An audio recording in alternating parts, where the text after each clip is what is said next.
प्रिय मित्रों, आप सबका मैं आज के सत्य वचन कार्यक्रम में हार्दिक स्वागत करता हूं और प्रभु यीशु मसीह के नाम में आपको प्रेम भरा नमस्कार। मित्रों, जब हमारे बच्चे हमारे मार्गदर्शन में चलते हैं तो हमें बड़े आनंद की अनुभूति होती है। परमेश्वर बाइबल के माध्यम से अपनी बातों को हम पर प्रकट करते हैं। उसके वचन का अध्ययन हमें तमाम प्रकार की समस्याओं से परे रहने में मदद प्रदान करता है। दोस्तों, इन दिनों हम इस्राएलियों के साथ जंगल में उस वीराने में घटित घटनाओं के द्वारा परमेश्वर की इच्छा को जानने का प्रयास कर रहे हैं और हम इस समय गिनती की पुस्तक का अध्ययन कर रहे हैं। दोस्तों, आज हम इसके 16वें अध्याय के पिछले अध्ययन के बचे हुए शेष भाग पर अध्ययन करते हुए आगे बढ़ेंगे। जब हम परमेश्वर के वचन का अध्ययन नहीं करते हैं तो हम सब अपने फैसलों के प्रति हठीले बन जाते हैं और परमेश्वर हम पर अपनी प्रतिक्रिया उसको प्रकट करते हैं या उन्हें अपनी प्रतिक्रिया करना पड़ता है। लेकिन जब परमेश्वर के जन बीच में आते हैं तो परमेश्वर रुक जाते हैं, अपने फैसले को भी बदल देते हैं और लोगों को क्षमा भी करते हैं। आज इसके बारे में हम देखेंगे कि परमेश्वर कैसे लोगों को क्षमा करते हैं। दोस्तों, तो आइए हम आज के अध्ययन में आगे बढ़ते हैं, लेकिन उसके पहले अपने मनों को वचन के लिए तैयार करें।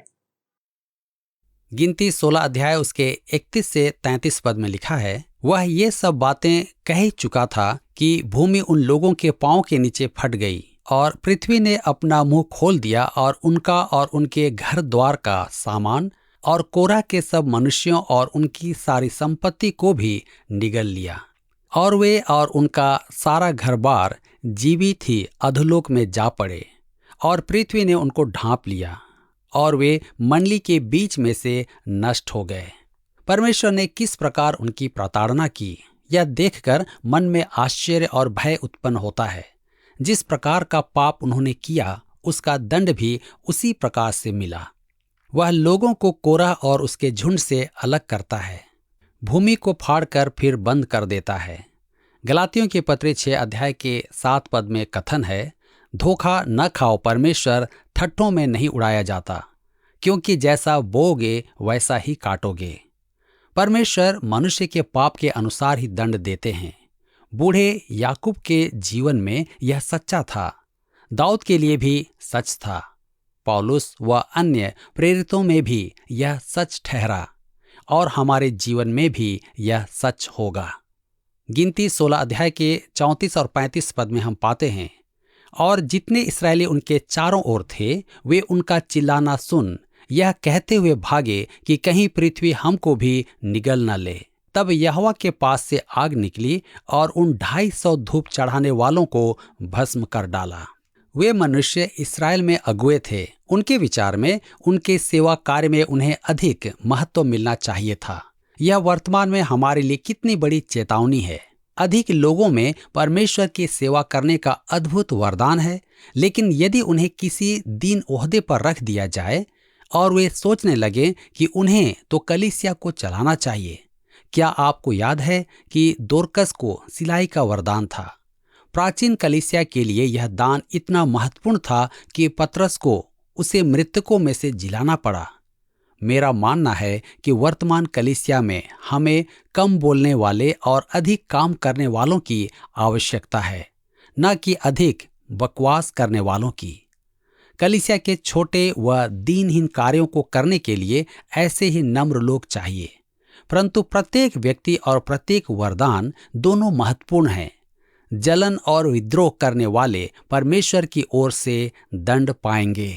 गिनती 16 अध्याय के 36 से 40 पद में हम पढ़ते हैं, तब यहोवा ने मूसा से कहा, हारून याजक के पुत्र एलीआजर से कह कि उन धूपदानों को आग में से उठा ले और आग के अंगारों को उधर ही छितरा दे, क्योंकि वे पवित्र हैं। जिन्होंने पाप करके अपने ही प्राणों की हानि की है, उनके धूपदानों के पत्थर पीट पीट कर बनाए जाएं, जिससे कि वह वेदी के मढ़ने के काम आए, क्योंकि उन्होंने यहोवा के सामने रखा था, इससे वे पवित्र हैं। इस प्रकार वह इस्राएलियों के लिए एक निशान ठहरेगा। इसलिए एलीआजर याजक ने उन पीतल के धूपदानों को जिनमें उन जले हुए मनुष्यों ने धूप चढ़ाया था, लेकर उनके पत्थर पीटकर वेदी के मढ़ने के लिए बनवा दिए, कि इस्राएलियों को इस बात का स्मरण रहे कि कोई दूसरा जो हारून के वंश का न हो यहोवा के सामने धूप चढ़ाने को समीप ना जाए।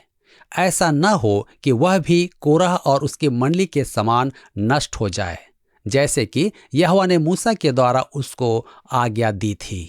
तब परमेश्वर ने मूसा से कहा कि बलवा करने वालों के कांसे की धूपदान लेकर पीट पीट कर उनके पत्थर बनवा ले और उनके नाम सहित वेदी पर जड़ दे, जिससे वे इस्राएलियों के लिए स्मृति चिन्ह ठहरे।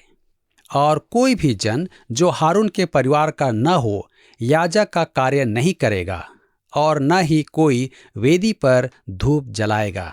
आइए देखें छठवीं बात, कुड़कुड़ाहट। गिनती 16 अध्याय उसके 41 और 42 पद में लिखा है, दूसरे दिन इस्राएलियों की सारी मंडली यह कहकर मूसा और हारून पर बुड़बुड़ाने लगी कि यहोवा की प्रजा को तुमने मार डाला है। और जब मंडली के लोग मूसा और हारून के विरुद्ध इकट्ठे हो रहे थे, तब उन्होंने मिलाप वाले तंबू की ओर दृष्टि की और देखा कि बादल ने उसे छा लिया है और यहोवा का तेज दिखाई दे रहा है। अगले दिन सारी रात के विचार के बाद सारी मंडली मूसा और हारून के विरुद्ध कुड़कुड़ाती और दोष लगाती थी कि उन्होंने बलवइयों को मार डाला है, परंतु यह कार्य उनका नहीं बल्कि परमेश्वर की ओर से था। ध्यान दीजिए, यहाँ फिर प्रभु का तेज प्रकट हुआ। अब परमेश्वर कुड़कुड़ाने वाले लोगों को दंड देने वाला था, क्योंकि वे मूसा को दोषी ठहराते थे। जो व्यक्ति उनके और परमेश्वर के मध्य विनती तथा निवेदन करता था, और परमेश्वर ने उनके न्यायदंड को नया मोड़ दे दिया। आइए देखें गिनती 16 अध्याय के 44 पद से 50 पद तक। तब यहोवा ने मूसा और हारून से कहा, तुम उस मंडली के लोगों के बीच से हट जाओ कि मैं उन्हें पल भर में भस्म कर डालूं। तब वे मुंह के बल गिरे, और मूसा ने हारून से कहा, धूपदान को लेकर उसमें वेदी पर से आग रखकर उस पर धूप डाल, मंडली के पास फुर्ती से जाकर उसके लिए प्रायश्चित कर, क्योंकि यहोवा का कोप अत्यंत भड़का है और मरी फैलने लगी है। मूसा की आज्ञा के अनुसार हारून धूपदान लेकर मंडली के बीच में दौड़ा गया, और यह देखकर कि लोगों में मरी फैलने लगी है, उसने धूप जलाकर लोगों के लिए प्रायश्चित किया। और वह मुर्दों और जीवित के मध्य में खड़ा हुआ, तब मरी थम गई। और जो कोरह के संग भागी होकर मर गए थे, उन्हें छोड़ जो लोग इस मरी से मर गए वे 14,700 थे। तब हारून मिलाप वाले तंबू के द्वार पर मूसा के पास लौट गया और मरी थम गई। जिस व्यक्ति के विरुद्ध उन्होंने बगावत की, उसी ने उन्हें बचाया, वह उनका मध्यस्थ बना। उसी प्रकार मानव परिवार ने जिसे क्रूस पर चढ़ा दिया, वही हमें बचाता है। वह परमेश्वर और पापी का मध्यस्थ है। यहाँ पर अध्याय 16 समाप्त होता है, और अब हम अपने अध्ययन में आगे बढ़ेंगे अध्याय 17 से। विषय है हारून की लाठी पर कलियां। अब परमेश्वर हारून के याजकीय पद को दृढ़ करते हैं और उसे महायाजक पद पर नियुक्त भी करते हैं। इसको पुनरुत्थान द्वारा स्थापित किया जाएगा। आइए देखें, हारून का पद पुनरुत्थान द्वारा प्रमाणित होता है। गिनती 17 अध्याय के 1 से 5 पद में हम पढ़ते हैं, तब यहोवा ने मूसा से कहा, इस्राएलियों से बातें करके उनके पूर्वजों के घरानों के अनुसार उनके सब प्रधानों के पास से एक एक छड़ी ले, और उन 12 छड़ियों में से एक एक पर एक एक के मूल पुरुष का नाम लिख, और लेवियों की छड़ी पर हारून का नाम लिख, क्योंकि इस्राएलियों के पूर्वजों के घरानों के एक एक मुख्य पुरुष की एक एक छड़ी होगी। और उन छड़ियों को मिलाप वाले तंबू में साक्षी पत्र के आगे, जहां मैं तुम लोगों से मिला करता हूं, रख दे। और जिस पुरुष को मैं चुनूंगा, उसकी छड़ी में कलियां फूट निकलेंगी। और इस्राएली जो तुम पर बुड़बुड़ाते रहते हैं, वह बुड़बुड़ाना मैं अपने ऊपर से दूर करूंगा। इस्राएली वंशज हारून के विरुद्ध यह कहकर कुड़कुड़ाते हैं कि केवल वही अकेला उनका परमेश्वर के समक्ष प्रतिनिधित्व करने के लिए नहीं है। यह उसके विरुद्ध एक बगावत या विद्रोह था। गिनती 17 उसके 6 और 7 पद में आगे हम पढ़ते हैं, अतः मूसा ने इस्राएलियों से यह बात कही और उनके सब प्रधानों ने अपने अपने लिए अपने अपने पूर्वजों के घरानों के अनुसार एक एक छड़ी उसे दी। इस प्रकार 12 छड़ियां हुई और उन छड़ियों में हारून की भी छड़ी थी। उन छड़ियों को मूसा ने साक्षी पत्र के तंबू में यहोवा के सामने रख दिया। तब परमेश्वर इसे अद्भुत तरीके से प्रमाणित करता है। प्रभु परमेश्वर ने आज्ञा दी कि प्रत्येक प्रधान कुल 12 गोत्रों में से एक छड़ी लेकर आएं। यह लाठियां बंजर भूमि से एकत्र की गई थीं। संभवतः उन्हें किसी छवि से सजाया भी गया हो, परंतु वे सूखी लकड़ियां थीं। तब यह लकड़ियां तंबू में प्रभु के समक्ष रखी गई। हारून की लाठी भी उनके मध्य में थी और दूसरों के सदृश सूखी भी थी। परंतु तब क्या हुआ? आइए हम पढ़ें गिनती 17 के 8 पद। दूसरे दिन मूसा साक्षी पत्र के तंबू में गया तो क्या देखा कि हारून की छड़ी जो लेवी के घराने के लिए थी, उसमें कलियां फूट निकली, अर्थात उसमें कलियां लगी और फूल भी फूले और पके बादाम भी लगे हैं। यह मृतक से जीवित होना है। हारून का महायाजकीय पद पुनरुत्थान द्वारा दृढ़ होता है। हारून की लाठी में कोपलें, कलियां, फूल और पक्के बादाम भी लगे। मृत्यु पर्यंत जीवन, पुनरुत्थान। पतझड़ के पश्चात ठंड से सिकुड़े पौधे में बसंत ऋतु में पत्तियों का निकलना पुनरुत्थान नहीं कहलाता, और न ही अंडे में से बच्चा, क्योंकि अंडे में जीव अंश निहित है। पुनरुत्थान का सिद्ध उदाहरण हारून की लाठी की तरह ही प्रभु यीशु का पुनरुत्थान है। प्रभु यीशु का याजकीय पद भी उनके पुनरुत्थान के तथ्य पर ही आधारित है। इब्रानियों के 7वें अध्याय में स्पष्टतः विदित है कि यदि वह यहाँ पृथ्वी पर रहता तो याजक पद का अधिकारी नहीं बनता, क्योंकि वह लेवीय वंश से नहीं था। उसके पुनरुत्थान ने ही उसे पुरोहित पद प्रदान किया। इब्रानियों 5 के 4 में हम पाते हैं, कोई भी अपने आप यह गौरवपूर्ण पद नहीं अपनाता। प्रत्येक पुरोहित हारून की भांति परमेश्वर द्वारा बुलाया जाता है। हारून परमेश्वर के द्वारा बुलाया हुआ पुरोहित था। इसका परिणाम उसकी कोपलों सहित लाठी थी, प्लस पुनरुत्थान या पुनर्जीवन। प्रभु यीशु मृतकों में से जी उठकर हमारा महायाजक बना। उसका पुरोहित पद अपरिवर्तनीय है।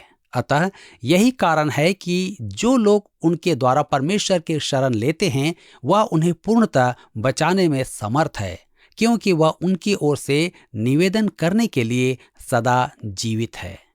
इब्रानियों 7 के 25 में हम इसे पाते हैं। इस क्षण भी वह पिता के दाहिने हाथ विराजमान है। वह आपके और मेरे लिए वहां आज भी उपस्थित है।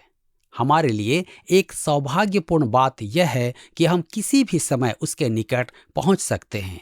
वह हमारा महायाजक है जो हमारे लिए सदा विनती करता है। इब्रानियों 4 उसके 14 से 16 पद में हम पाते हैं, जबकि हमारा ऐसा बड़ा महायाजक है जो स्वर्गों में से होकर गया, अर्थात परमेश्वर का पुत्र यीशु, तो आओ हम अपने अंगीकार को दृढ़ता से थामे रहें, क्योंकि हमारा ऐसा महायाजक नहीं जो हमारी निर्बलताओं में हमसे सहानुभूति न रख सके। वह तो सब बातों में हमारे ही समान परखा गया, फिर भी निष्पाप निकला। अतः हम साहस के साथ अनुग्रह के सिंहासन के निकट आएं कि हम पर दया हो और अनुग्रह पाएं कि आवश्यकता के समय हमारी सहायता हो। मेरे मित्र, क्या आपको दया की आवश्यकता है? आज आपको सहायता की आवश्यकता है? क्या आपका जीवन नीरस बन गया है? क्या जीवन सुस्त, निकम्मा और लाभकारी भी नहीं है? तो प्रभु यीशु के निकट आइए, वह वहां ऊपर विराजमान है, आपका महायाजक। क्या आप अकेले हैं? उसके निकट जाइए। क्या जीवन परीक्षाओं के विरुद्ध लड़ने में व्यस्त हैं, परंतु सफलता नहीं मिलती? क्या जीवन ऐसा संघर्षरत है कि आप हार मानने लगे हैं? क्या जीवन भयानक गलतियों से ग्रस्त है? उसके पास जाइए। वह हमारा महायाजक है। वह मृतकों में से जी उठा है। वह जीवित प्रभु है। वह वहां ऊपर है, हमारे लिए आज भी सुनने को तैयार है। गिनती 17 अध्याय उसके 9 और 10 पद में आगे पढ़ते हैं। तब मूसा उन सब छड़ियों को यहोवा के सामने से निकालकर सब इस्राएलियों के पास ले गया और उन्होंने अपनी अपनी छड़ी पहचान कर ले ली। फिर यहोवा ने मूसा से कहा, हारून की छड़ी को साक्षी पत्र के सामने फिर धर दे कि यह उन दंगा करने वालों के लिए एक निशान बनकर रखी रहे कि तू उनका बुड़बुड़ाना जो मेरे विरुद्ध होता रहता है भविष्य में रोक रखे, ऐसा न हो कि वे मर जाएं। हारून की लाठी जिसमें कोपलें, फूल और बादाम के फल भी लगे, उसे साक्षी और चिन्ह स्वरूप रखना चाहिए। यह लाठी उन 3 वस्तुओं में से थी जो कि साक्षी संदूक में रखी गई। वाचा का संदूक चारों ओर सोने की परत से जड़ा हुआ था। उसके अंदर स्वर्ण कटोरा जिसमें मन्ना था, हारून की लहलहाती लाठी तथा 10 आज्ञाओं की तख्ती थी। पत्थर की पट्टी पर लिखित 10 आज्ञाएं, मन्ना, बर्तन और हारून की लाठी, तीनों वस्तुएं साक्षी संदूक में सुरक्षित तंबू के भीतर रख दी गई। इस लाठी के द्वारा ही हारून के पुरोहित पद का प्रश्न सदा काल के लिए एक हल बन गया। यहाँ पर अध्याय 17 समाप्त होता है। अब हम अपने अध्ययन को अध्याय 18 से जारी रखेंगे। विषय है पुरोहितों एवं लेवियों का सेवा कार्य। मित्रों, हम मूसा और हारून के संवैधानिक अधिकार पद के विरुद्ध कोरा और उसके 250 संगी इस्राएली प्रधानों का विद्रोह देख चुके हैं। परमेश्वर ने उसे उसके अनुयायियों सहित बहुत ही कठोर दंड दिया, क्योंकि यह बलवा वास्तव में परमेश्वर के विरुद्ध था। इसका प्रभाव सारे शिविर पर पड़ा और लोग कुड़कुड़ाने लगे। उनके विचार से दंड असहनीय और अति भयंकर था, क्योंकि इन दीन व साधारण लोगों को आत्मिक समझ नहीं थी। उनको इसमें मूसा का दोष दिखा, परंतु उनकी मृत्यु का कारण मूसा नहीं था। जिस प्रकार शमौन पतरस, हनन्या और सफीरा की मृत्यु का दोषी नहीं था। मेरा मानना है कि मूसा स्वयं में ही यह घटना देखकर बड़ा हैरान हुआ होगा। लोगों के कुड़कुड़ाने के कारण उन पर एक महामारी आई। हारून मृतकों और जीवितों का मध्यस्थ बना और वास्तव में उस समय उनके लिए मध्यस्थ बनकर प्रार्थना और विनती की। तब प्रभु परमेश्वर ने हारून के पुरोहित पद की नियुक्ति पुनर्जीवित करने से की। उसने हारून की लाठी में कोपलें, फूल और फल उगा दिए। अब परमेश्वर उसके पुरोहित पद के दृढ़ीकरण को आवश्यक पाते हैं। हारून और लेवीय वंश उनके पद एवं सेवा कार्य में दृढ़ किए जाते हैं। गिनती 18 अध्याय के 1 पद में हम पढ़ते हैं, फिर यहोवा ने हारून से कहा, पवित्र स्थान के अधर्म का भार तुझ पर और तेरे पुत्रों और तेरे पिता के घराने पर होगा, और तुम्हारे याजक कर्म के अधर्म का भार भी तेरे पुत्रों पर होगा। परमेश्वर लेवियों को बताते हैं कि अब जो कुछ भी घटित होगा उसके लिए वे ही उत्तरदायी होंगे। मित्रों, हमें याद रखना होगा कि कोरा भी एक लेवी था। इस बलवे का उद्गम भी लेवीय समाज में ही हुआ। यह एक गंभीर बात है और परमेश्वर कहता है कि अब से लेवीय वंशज भी जिम्मेदार ठहरेंगे। आज हम जिम्मेदार हैं अपनी मसीही गवाही के लिए, परिवारों और कलीसिया के लिए भी। इनके चारों ओर अधिकतर लोग बसे तो हैं और स्वयं को दूसरों से अधिक पवित्र समझते हैं। अपनी पवित्रता का ढिंढोरा पीटते और यह कहकर कि कलीसिया विश्वास से भटक गई है, इसका ठट्ठा उड़ाते हैं। परंतु सत्य तो यह है कि जब कलीसिया में पाप घर कर जाता है तो उसमें कुछ हद तक हमारी जिम्मेदारी भी है। हम अपने जीवन में पाप के प्रति उत्तरदायित्व से बच नहीं सकते हैं। हमारे जीवन का पाप हमारे परिवारों में पाप और कलीसिया में पाप की जिम्मेदारी से हम अपना पल्ला नहीं झाड़ सकते हैं। यही बात परमेश्वर हारून से कह रहे हैं। लेवियों के मध्य सभी घटनाओं को देखकर हारून स्वयं को उनसे बेहतर का दृष्टिकोण नहीं अपना सकता। हारून स्वयं को ऊंचे पर चढ़ाकर यह दावा नहीं कर सकता कि वह परमेश्वर का चुना हुआ है या वह महायाजक नियुक्त किया गया है। परमेश्वर के सेवक को नम्रता से चलना है। परमेश्वर का प्रत्येक जन अपनी जिम्मेदारी समझता है। गिनती 18 अध्याय उसके 2 और 3 पद में हम पढ़ते हैं, और लेवी का गोत्र अर्थात तेरे मूल पुरुष के गोत्र वाले जो तेरे भाई हैं, उनको भी अपने साथ ले आया कर, और वे तुझसे मिल जाएं और तेरी सेवा टहल किया करें। परंतु साक्षी पत्र के तंबू के सामने तू और तेरे पुत्र ही आया करें। जो तुझे सौंपा गया है उसकी और सारे तंबू की भी वे रक्षा किया करें, परंतु पवित्र स्थान के पात्रों के और वेदी के समीप ना आए, ऐसा ना हो कि वे और तुम लोग भी मर जाओ। परमेश्वर उनके सेवा कार्यों की विस्तार पूर्वक सूची देते हैं कि हारून और उसके पुत्र साक्षी तंबू, पवित्र स्थान, साज सज्जा का सामान और वेदी की सेवा करेंगे। तब परमेश्वर उन भेंटों की विस्तार पूर्वक व्याख्या में उन भेंटों को बताते हैं जो केवल पुरोहितों के लिए है। उनका संचालन भेंटों के एक भाग से होना है, परंतु हिलाई हुई भेंट, लहर बलि संपूर्ण रूप से याजक के लिए ही होगी। लहर भेंट होम बलि की तरह वेदी पर नहीं चढ़ाई जाती थी, वरन पुरोहित को समर्पित थी। गिनती 18 अध्याय के 19 पद में लिखा है, पवित्र वस्तुओं की जितनी भेंटें इस्राएली यहोवा को दें, उन सबों को मैं तुझे और तेरे बेटे बेटियों को सदा का हक करके दे देता हूँ। यह तो तेरे और तेरे वंश के लिए यहोवा की सदा के लिए नमक की अटल वाचा है। इस प्रकार की वाचा पर उस दिन मुहर लगा दी गई। नमक को प्रतिदिन के भोजन और प्रभु के लिए भेंटों में आवश्यक रूप से शामिल किया गया। नमक की वाचा एक अस्थायी विधान की वाचा बन गई। गिनती 18 उसके 20 पद में लिखा है, फिर यहोवा ने हारून से कहा, इस्राएलियों के देश में तेरा कोई भाग न होगा और न उनके बीच तेरा कोई अंश होगा। उनके बीच तेरा भाग और तेरा अंश मैं ही हूँ। हारून और सब लेवियों को भूभाग नहीं प्राप्त हो सकेगा। उनकी पैतृक संपत्ति नहीं होगी। उनके पास खेत खलिहान, अंगूर, रसकुंड, जैतून वृक्ष इत्यादि कुछ नहीं होगा। स्वयं परमेश्वर यहोवा ही उनकी संपत्ति थी। क्या आज की साधारण भाषा में मैं यूं कह सकता हूं, कलीसिया के लोगों को उनके पास्टर का खर्च वहन करना चाहिए। आत्मिक भोजन देने वाले को उसका खर्च अवश्य ही देना चाहिए, क्योंकि वह व्यक्ति अपना खेत खलिहान, बाजार, व्यापार या दफ्तर का समय आपके लिए देता है। परमेश्वर के अनेक विश्वस्त सेवकों को यहाँ अथवा परदेश में जीवन निर्वाह के लिए कोई दूसरी नौकरी तलाशनी पड़ती है। यह स्थिति सचमुच में दयनीय है।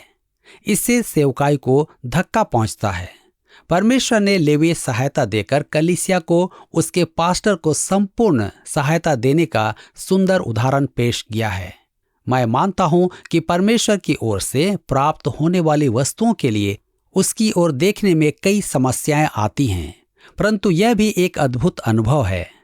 मैंने अपने जीवन काल में कई वर्ष सेवकाई में गुजारे। यद्यपि अनेक बार कठिनाई के दिनों में हमारे विश्वास की परख हुई थी, परंतु इस परिस्थिति में भी अनेक आश्चर्यजनक घटनाएं घटीं। मैं साक्षी हूं कि प्रभु परमेश्वर भला है। इस कमजोर निर्बल प्रचारक के लिए उसने महान कार्य किए। यही बात दाऊद ने भजन संहिता 16 के 5 में कही है, यहोवा मेरा भाग और मेरे कटोरे का हिस्सा है, मेरे भाग को तो स्थिर रखता है। यह एक अद्भुत अनुभव है कि परमेश्वर को विरासत के रूप में ग्रहण करें और उससे अपना भुगतान चुकाने वाला मानकर प्रत्येक आवश्यकता की पूर्ति के लिए निर्भर रहें। यह सचमुच एक महिमामय पद स्थिति में रहने के समान है। प्रभु ने लेवीय वंशज को इसी स्थिति में रखा कि वे विश्वास में जीवित रहें। क्या आपको यह कार्यक्रम पसंद आया? अभी हमें एक मिस कॉल करें और आप अगले विजेता हो सकते हैं।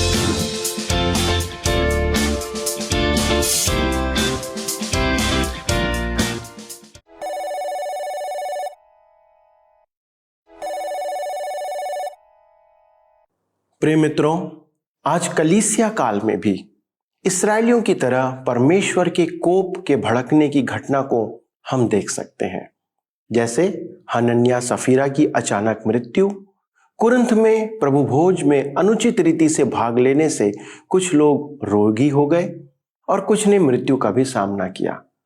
परमेश्वर आशीष के साथ दुख नहीं जोड़ते हैं, लेकिन दुख पाप का प्रतिफल है या परिणाम है।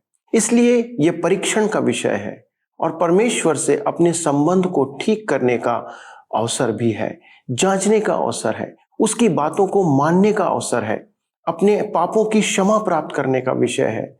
दोस्तों, आइए हम प्रार्थना करें कि परमेश्वर हमें हमारे उन पापों को बताए, उन बातों को दिखाए, ताकि हम उनसे फिरकर परमेश्वर के मार्ग में चल सकें और परमेश्वर हमारी सहायता करेगा कि हम उसके मार्गों में चलने पाए। परमेश्वर हमारी सहायता निश्चित करेंगे। आप सबों को मैं विनती करता हूं कि यदि आपने ये निर्णय लिया है कि आज से परमेश्वर के साथ आप आगे चलेंगे, तो कृपया अपने प्रार्थना विषय हमें SMS के द्वारा या मिस कॉल के द्वारा आप हमें सूचित करें। आइए हम प्रार्थना के साथ अध्ययन को समाप्त करें। हमारे स्वर्गीय पिता, हम धन्यवाद देते हैं पिता कि आपने आज के अध्ययन के द्वारा एक बार फिर से हमें इस बात को स्मरण दिलाया है। और प्रभु, हमारे जितने भी दर्शक इन्होंने जब ये निर्णय लिया है कि वे आपके साथ चलना चाहते हैं, आपके द्वारा से आपकी आज्ञाओं के अनुसार चलना चाहते हैं, प्रभु हम में ऐसी सामर्थ्य नहीं है, लेकिन आपका पवित्र आत्मा हमें सामर्थ्य देता है कि हम आपके बताए गए मार्गों पर चल सकें। हमारे सभी दर्शकों के लिए आज हम फिर से विनती करते पिता, यदि हमारे संसार के किसी भी कोने में बैठकर यदि इन वचनों के द्वारा उन्होंने ये निर्णय लिया है, तो हमारी विनती है पिता कि आप उन्हें अपने आत्मिक सामर्थ्य से परिपूर्ण करें, कि वे आपके वचन के आधार पर, आपकी आज्ञाओं के आधार पर आज से अपना जीवन व्यतीत करते चले जाएं। उनकी हर एक कमजोरियों को दूर करें और अपनी आशीषों का भाग उन्हें बनाएं। हमारे प्रभु यीशु मसीह के द्वारा से इस विनती को मांग लेते हैं, आमीन।